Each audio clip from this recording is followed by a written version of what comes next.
وزيرك وزارة وحبرشة الساينسكا بروفيسور ياسين حاج محمود حير فراتون oo xafiiskiisa kula hadlay warbaahinta dawladda ayaa ka waramay shir caalami ah oo ka qayb galay waddanka Senegal gaar ahaan magaalada madaxdiisa Dakar shirkaasi oo ah shir heer caalami ah isla markaasina laga hadlayay arrimaha waxbarashada wasiirku waxa uu si qoto dheer uga waramay shirkaasi iyo mas'uuliyiintii ka soo qayb galay waxaan ka qayb galay shir caalamku isugu yimi oo ka dhacayay magaalada Dakar ee dalka Senegal magaalada madaxdiisa ah waxa gudoominayay oo furay madaxweynaha Faransiiska iyo madaxweynaha dalka Senegal shirka ilaa dhowr iyo 60 wadan baa yimi oo ka socda Afrika iyo Asia intooda badan oo ahaa dalalka saboolka ah dhaqaalaha la siiyo deeqaha la siiyo waxa kale ka soo qayb galay dhammaan wadamada deeq bixiyaasha ah oo haday tahay Europe haday tahay Mareykan haday tahay Australia haday tahay Carabaha iyo wadamada tan bariga dhexe ee dhaqaalaha iyaguna leh oo iyaguna u yimi inay halka maxay tahay wixii dhaqaale looga baahdo ama dawladahooda ay kaga wakiilka yihiin ay ka sheegaan waxa kale oo yimi hay'adaha iyaguna dhaqaalaha bixiya ama deeqaha bixiya sida banka adduunka IMF-ta banka maxay tahay hay'adan maxay tahay reer Europe EU-da waxa yimi dad hay'ado masilaya badan oo ay qaar Carabaha markii ugu horeysay wadankan midalan Imaaraadka oo kale waxa meesha la isugu yimina waxa ahayd in kuwa deeqaha la siiyo ee saboolkiina ay baahidooda waxbarasho meesha ka sheegaan kuwa deeqaha bixiyana haday yihiin dalalka hodanka iyo haday yihiin hay'adahaba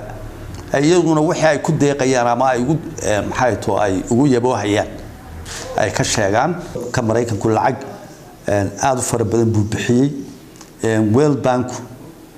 lacag badan ayuu bixiyay adoo lacagta guud ahaan intii halkii laga yaboohay waxa ahayd 2 bilyan iyo 300 milyan oo dollar geesta kalena wasiirka wasaaradda waxbarashada iyo sayniska ee Soomaaliland Professor Yaasin Xaaji Maxamuud Xeer Faratoon waxa kale oo ka waramay meeqaamkii Soomaaliland lagu soo dhaweeyay iyo madaxdii kala duwaneed ee geeska Afrika ka socotay ee kulankaasi ka qayb gashay magaca Soomaaliland ayay nagu casumeen dal madax banaan oo dalalka oo la miisaan oo la qiimo ah ayaa inuu arkay ama aan ku tagay laakiin diyaar bay u ahaayeen in ay si madax banaan oo dal qaranimadiisa loo madax banaan oo bay u arkayeen qolada casuumadda sameeyay wax khaladana ma jirin dad badan oo arinta siyaasadda Soomaal fahansan Somaliland iyo Soomaaliya iyo arintii dalka Soomaaliya la isku oran jiray maanta meeshu kala taagan yahay oo far badanna waan la kulmay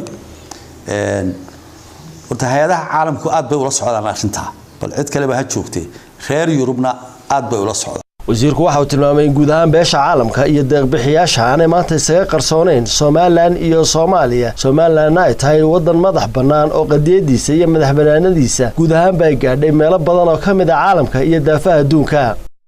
sidoo kale wasiirka wasaaradda waxbarashada iyo sayniska waxa uu tilmaamay in wasaaradda ay rajeynayaan in ay ka qayb galaan shirar kale oo heer caalami ah ugu dambeyntiina waxa uu rajeeyay in sanduuqaasi lagu abuuray shirkaasi caalamiga ka dhacay Senegal in Soomaaliya ay ka rajeynayso in wax muuqda uga soo baxay markaasina saamigeeda ay ka qaadan doonaan dhaqaalaha faraha badan ee lagu ururiyay sanduuqaasi qolada World Bank oo gaar u la hadlay oo noo wada fariisanay si wanaagsan baan u la hadlay waxaan kala hadlaynaa waxa weeye xaaladda dalkeena baahideena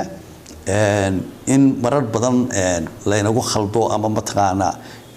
deeqda layna siinayo oo kale la isdhexgeliyo mid guud oo leeyahay Soomaaliya la wada siinaya hadhowto wax laynooga jaro waxa soo dhan inayna raalli ka ahayn iyaguna way garawsadeen iyagana qaybinaya dhaqaalaha waxa aan isku afgaranay inaan Soomaaliland ay gaarkeeda u eegayaan waxa ay u allocate gareynayaan ama waxa u jarayaan ay gaarkeeda ugu sameynayaan ugu dambeyntii wasiirka wasaaradda waxbarashada waxa uu tilmaamay in wasaaradahan ay culays fara badan saari doonaan ku kurgalida tayada waxbarashada iyo kor u qaadida guud ahaan aqoonta dalka